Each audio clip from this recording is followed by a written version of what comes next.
Summer mist lifts from ancient rivers like memory rising from earth. Across the Mississippi Valley, villages stir in the amber dawn, smoke curling from clay hearths, roosters crowing in dewy cornfields, the first grind of maize against stone, echoing in longhouses. Cahokia is no longer the thunderheart it once was. Its grand plazas remain, silent yet proud beneath the morning sky. Monk's Mound rises in lonely majesty, its earthen terraces lit gold by the sun, a monument to a world that once held tens of thousands.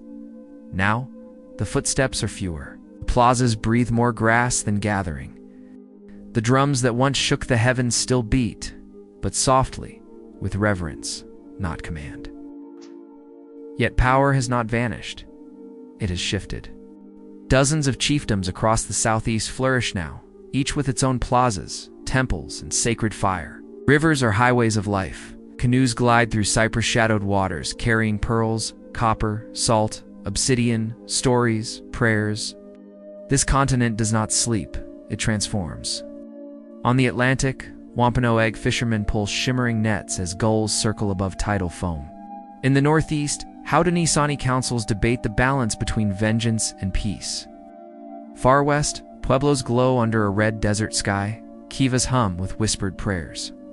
The plains roil with bison herds, and riders watch their movements like astronomers reading stars. The future is unwritten, the land is alive, a new chapter is coming. History holds its breath, and now the world turns toward 1350 AD. The shift begins. A strange chill creeps through the summers on 1350 AD across the eastern woodlands. Cornfields do not rise as high as memory promises. Clouds hang heavy, storms strike harder.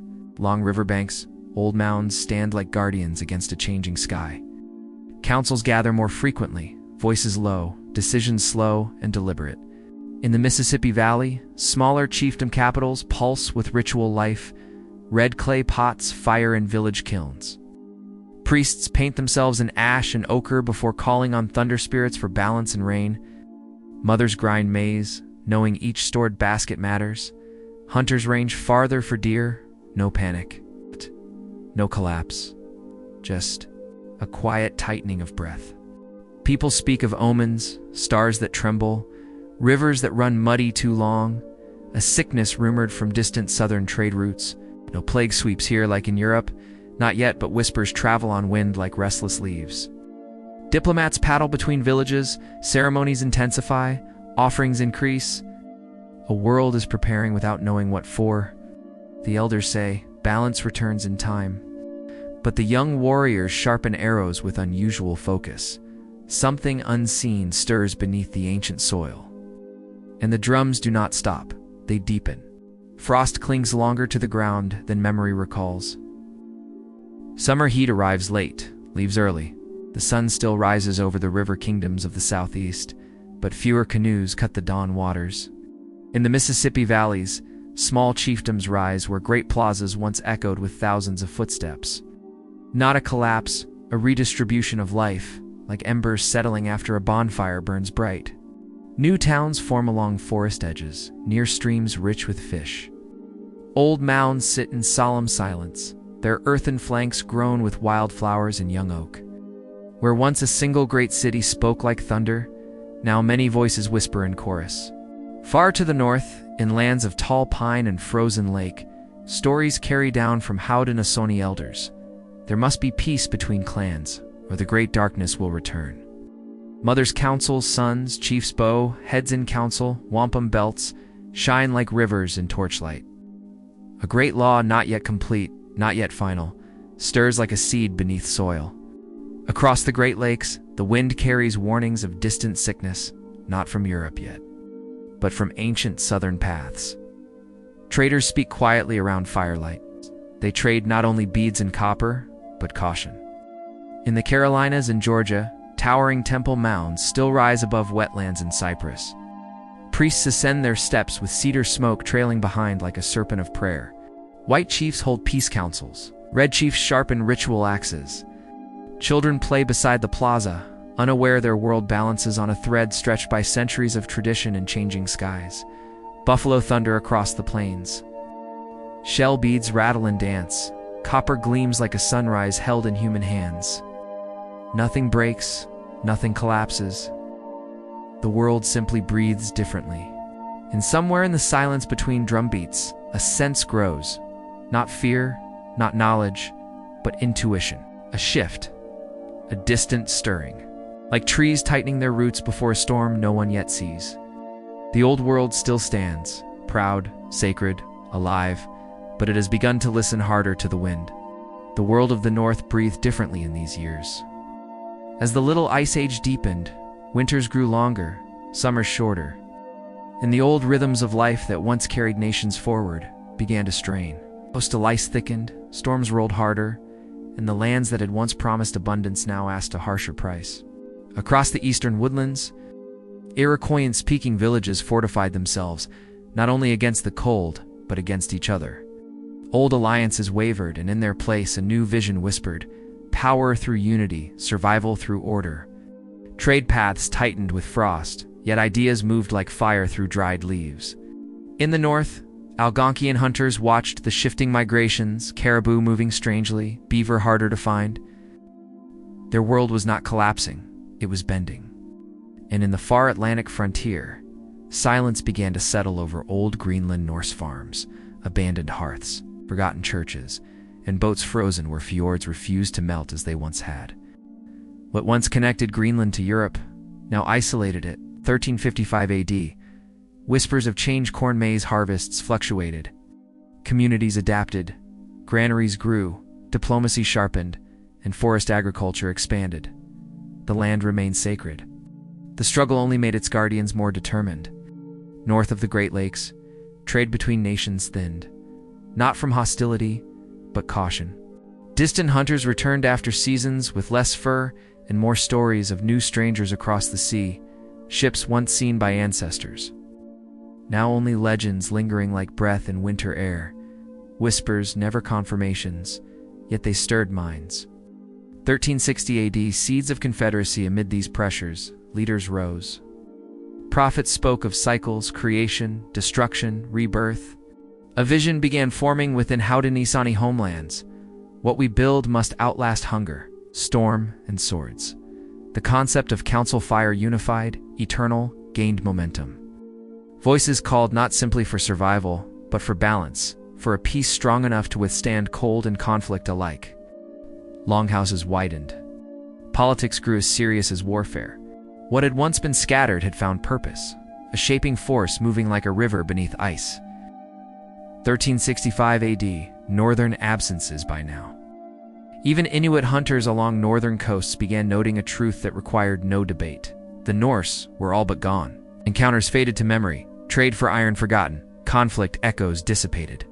Their stone ruins still stood like ghosts, but the North Atlantic frontier was silent again, the land reclaiming what stubborn ambition had once carved. 1370 AD, the forest strengthens while the North emptied. The woodlands flourished in will. Population centers grew denser, political ideas richer, and ceremonial diplomacy more refined. Where Europe marched with steel, the people here prepared with spirit and strategy. No empire crowned them, yet their council fires, agriculture, and trade webs created a civilization that held balance over domination. World adjusting, sharpening, evolving, not primitive. Never stagnant, but responding to climate, memory, and the quiet pulse of destiny. 1375 AD, the quiet forge of destiny. The wind carried no banners here. No empire proclaimed its rise. Yet in forests older than any crown, the future sharpened like a flint blade. Villages ringed with palisades stood calm beneath turning leaves. Their longhouses warm, their council fires steady. Cornfields swayed under skies colder than in generations past. This was not decline. It was discipline born from the earth itself.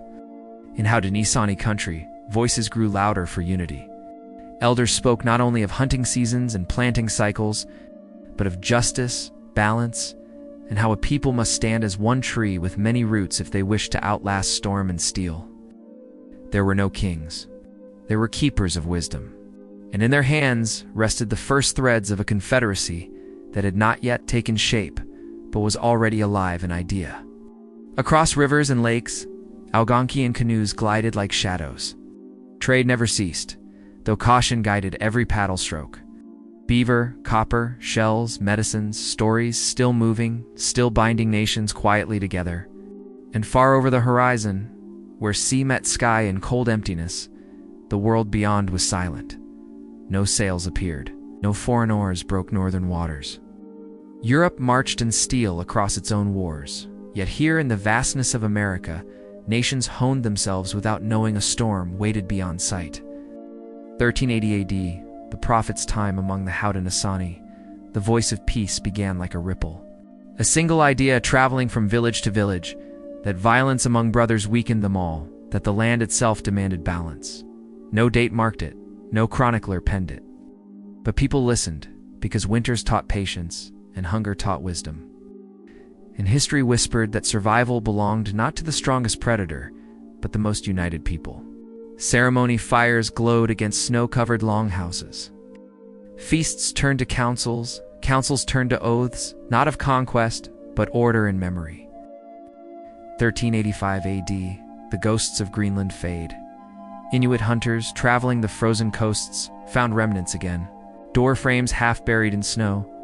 Broken boats, cold churches whose bells would never ring. The Norse were gone. Their world had retreated. Their chapter in the north ended not with battle, but with silence. For those who saw these places, there was no triumph, only understanding. The land takes only those who listen to it. And so, life continued as it always had, under auroras and snow-heavy pines, where knowledge was inherited through land, not books. 1390 AD, webs of diplomacy. Across the Great Lakes, the St. Lawrence, the Appalachians, leaders built ties not in castles, but around fires. Words became treaties, gifts became obligations, and alliances, though fragile, held meaning deeper than any crown could command. This world was not isolated. It was interwoven, woven so tightly that even rival nations shared ceremonies and seasons. Unity moved slow here, but each season carried it further. 1395 AD, before the dawn of great peace, the seeds of the great law were nearly ready to break open. The idea was no longer a whisper, it was a heartbeat, one that promised an end to blood feuds and the beginning of a union guided by law, memory, and councils. Nature continued its stern lessons. A late frost here, a thin hunt there. A storm that tested every lodge roof and every stored basket of corn. But the people did not break. They adapted as they always had, as they always would. The world was changing. They were changing with it, not by force, but by vision. 1400 AD, the dawn of the great peace. The river was still at dawn, as if the world itself held its breath. Mist rose like the spirits of ancestors, drifting among pine and cedar. This morning was unlike any before, a moment when a new law prepared to take root in old earth. Among the Haudenosaunee messengers moved like quiet thunder. Word spread not through ink, but through footsteps, through council fires, through hearts that were ready for change. Warriors laid down their weapons to listen. Mothers brought children close, sensing history at the edge of breath. Elders who had seen winters break the proud and humble the mighty nodded slowly, for peace, true peace, was not weakness. It was strength that could outlast generations. Across the villages, a principle began to rise. That one arrow breaks alone, but 5 bound together do not bend. The great law had not yet fully taken shape. But its roots were already stretching beneath the soil, seeking to bind nations in a unity deeper than alliance. A union of spirit, memory, and obligation. No drums echoed, no army marched, yet this day, without swords or crowns, a world shifted. 1405 AD, cities made of earth and memory. Far to the south and west, in the river valleys and forests beyond the Great Lakes. Other nations built worlds of their own, not of stone, but earth. Raised mounds, wide plazas, wooden palisades, and ceremonial roads shaped the land. Catalan towns along the Red and Arkansas rivers hummed with life. Trade canoes glided like dark birds through morning fog, carrying salt, obsidian, shell beads, and stories. Dances marked the seasons, ceremonies aligned with stars, and chiefs guided through counsel, not decree. No empire here boasted conquest, yet culture was rich, order was sacred, and identity was deep. These societies were not shadows of others. They were their own world, forged through earth, sky, and time. 1410 AD, the Great Lakes web tightens. Across the northern lakes, diplomacy thickened like spring sap in maple groves. Clan mothers chose voices for councils. Hunters returned not only with game, but with news, alliances forming, feasts shared, disputes cooled by words instead of fire, wampum strings recorded decisions, each beat a memory, each pattern a law, each belt a treaty. Leadership here was not commanded. It was earned by wisdom, generosity, and restraint. Where other continents crowned kings, this land crowned keepers, guardians of peace, of lineage, of future. 1415 AD, storms of nature, not steel across the North American forests. Winter sharpened once more. Lakes froze thick. Snow blanketed longhouse roofs like white shields, yet even hardship forged unity. Villages gathered in warmth, sharing food, stories, and resolve. Ceremonies called for strength, not through conquest, but through harmony with the land. Elsewhere in the world, iron clashed against iron, but here, where snow fell with quiet judgment, strength was measured by survival, not war. 1420 AD, the peacemaker's echo spreads. The teachings of unity deepened. Where violence once stained rivers, now diplomacy flowed. Strings of wampum passed from hand to hand, not as gifts, but as proof, as sacred history woven in shell and meaning. 5 nations leaned closer toward each other, still separate, yet feeling the pull of destiny. Children grew hearing 2 truths: that they belonged to their clan, and they belonged to something greater forming beyond it. And in the quiet between seasons, mothers whispered hopes into sleeping ears, that their sons would live in a world of law, not vengeance. 1425 AD, the South holds its fire. In the southeast, powerful chiefdoms stewarded rivers and floodplains. Town plazas echoed with drumbeats. Mississippi waters fed maize fields that spread like green seas. Yet even here in these lands of mound temples and sacred copper, leaders sensed a shift. Influence moved not through a single city, but through networks, through councils and marriages, through trade lodges and ceremonial alliances. The world now valued shared vision over dominance. 1430 AD, voyagers of the cold coasts, Inuit hunters, traversed icy channels in skin-covered kayaks. Their world ruled by ice, star, and sea. Their skill was knowledge carved into bone, ancestral, precise, unbroken. They crossed waters where Norse ships once sailed, but saw no strangers now, only ghost relics swallowed by wind and frost. Nature had spoken, only those who honored it endured. 1435 AD, whispers of unity become oath. The Haudenosaunee world neared transformation. What began as idea had become structure. What began as hope had become law. Clans aligned, councils convened. Messengers traveled with purpose and authority. 5 nations stood on the edge of something unprecedented. Not empire, not conquest, but peace through governance. A longhouse was being built, not of wood, but of nations side by side, roofed in law, rooted in memory. 1440 AD, winds shift beyond the sea unseen across the ocean. Sails multiplied. Kingdoms tested new horizons. Ambition sharpened like blades along Europe's coasts. But here in the forests, plains, and river valleys, people watched only the seasons, not knowing that currents of destiny were gathering far across the Atlantic. They prepared not for invasion, but for future, their own future, woven with cedar smoke and council law. 1450 AD, the League takes breath. The Haudenosaunee Confederacy, the Great League of Peace, rose. 5 nations bound by one law. 5 nations bound by one peace. 5 nations seeing farther than any king with crown and army. They planted the tree of peace. Roots stretched east, west, north, south, symbolizing unity so strong it could shade generations unborn. It was not myth. It was statecraft without swords. A vision so powerful that centuries later, others would study it, borrow it, and admire it. 1455 AD, a strong continent stands unaware. Across the North American expanse, cultures thrived in their balance. Hunters mastered forest and bison plain. Fisherfolk ruled rivers and tidewaters. Farmers raised earth and fed thousands. Council fires shaped futures with patience that no empire knew. Yet on the horizon, not visible but nearing, history gathered speed across the sea. 1460 AD, final era of sovereign calm diplomacy sharpened.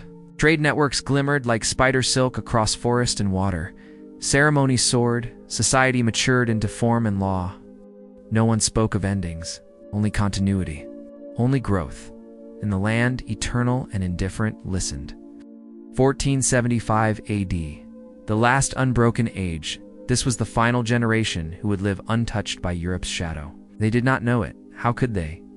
Their world was complete, self-sufficient, rooted, sacred. They walked not toward collapse, but toward collision no prophecy warned of. 1490 AD, the drumbeat before the shock. Across forests and waterways, life thrived as it always had. Stories passed like breath from elder to child. Nations stood not as relics, but as sovereign worlds. Storms gathered far beyond sight. But here was a continent at its height, unbroken, unforewarned, and unyielding in its identity. 1497 AD, the first ripples touched the shore, a distant sail. In strangers' wake, it's not yet invasion, not yet conquest. It's just the first tremor of a future impossible to imagine. The world did not shatter today, but it shifted quietly forever.